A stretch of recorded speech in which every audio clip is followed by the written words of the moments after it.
What's happening YouTube? This week I'm working on a really special commission. I've been asked to inlay this golden wedding ring into a wooden ring. So I'm going to show you the whole process of how I made a wooden ring and inlaid someone's gold wedding ring into it. Begin! This video is brought to you by Skillshare.com. Skillshare gives members unlimited access to over 20,000 classes for just $15 per month or $99 for the year. As an ambassador of Skillshare, I can offer you 2 free months membership. There are thousands of classes to help you learn new crafting skills. Someone's even made a class about bentwood rings, or to improve on all aspects of your creative business, such as product photography, social media, search engine optimization, and many more. Simply click through the link in the description to sign up and get 2 free months membership today. Now on with the video. I began by making the inside lining of the ring, which in this case was Santos rosewood. I cut a 15mm slice of rosewood veneer and sanded down one end of the piece so it was papered thin. Then I soaked it in cold water for about 30 minutes. With the wood soaked, I secured it around a wide socket using a bit of tape and waited for it to dry. I peeled the tape off and was left with a beautiful wooden swill to make the inside of the ring. Next, I took a socket that was roughly a size 11 and wrapped the wood around it to form one layer. I cut away the excess of the wood with scissors, then sanded the edges so I could begin gluing my first layer of wood.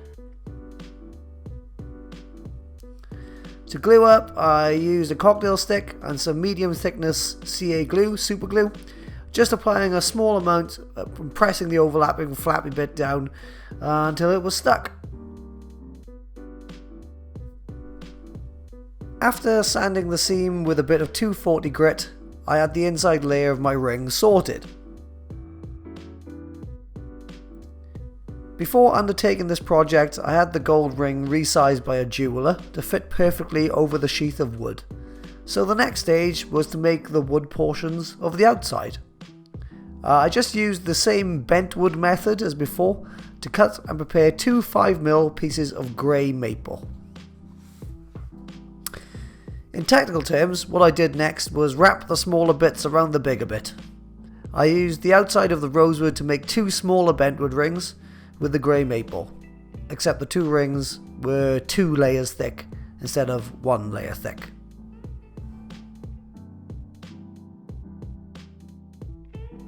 I sanded the edges of the grey maple rings flat and then shaped them so they were tapered. This way the outside pieces all squished together nicely, just like a burger.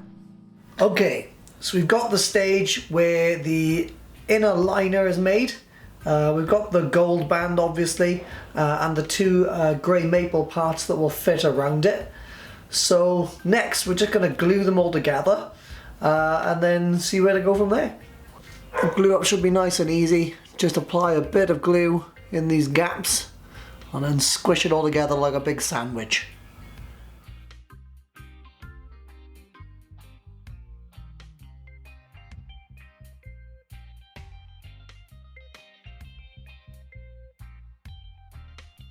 The glue up was nice and easy, and when that was complete, I sanded the ring to its final tapered shape.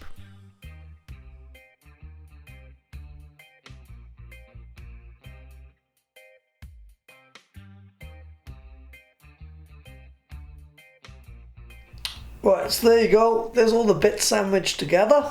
Next thing to do is to cut some inlay channels. So I'll start out with my trusty marking gauge, marker inlay band on each side, carve it out with a file and then fill in the inlay materials. And that is pretty much what I did. For example, here I am plotting where to cut my inlay channels with the marking gauge. And here I am carving out the channels with a triangle file.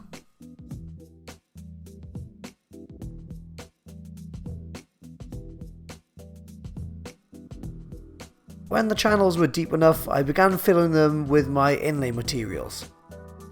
I applied a small amount of superglue into the groove with a cocktail stick, then quickly dunked the ring into my crushed up material. I repeated this process several times until the grooves were completely filled.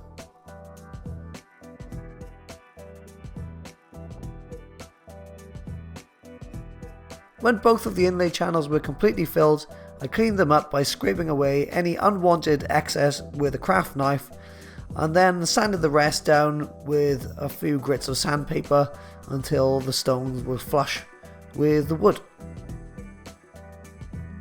Yeah! So there's my sandwich completed. The gold ring is inlaid into the wood, and on either side of the gold ring inlay are two other inlays. In this case it's dinosaur bone and crushed tektite meteorite. So that's done. Next I'll be finishing it. So let's get some safety gear on, do some finishing. Okay, so here's the secret sauce and the part of the project where everything could go wrong. To finish the ring, I used a superglue finish, aka a CA finish.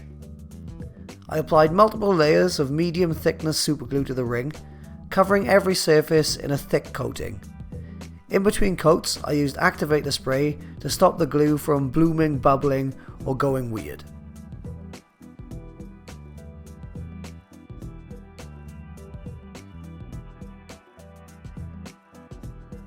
When the glue was completely cured, I mounted the ring in some pin jaws on my lathe and polished out the inside and the edges of the ring by using sandpaper and micro mesh. To polish the outside, I mounted the ring on a spindle and used the same technique, gradually working from a 400 grit to a 12,000 grit until the surface was even and shiny.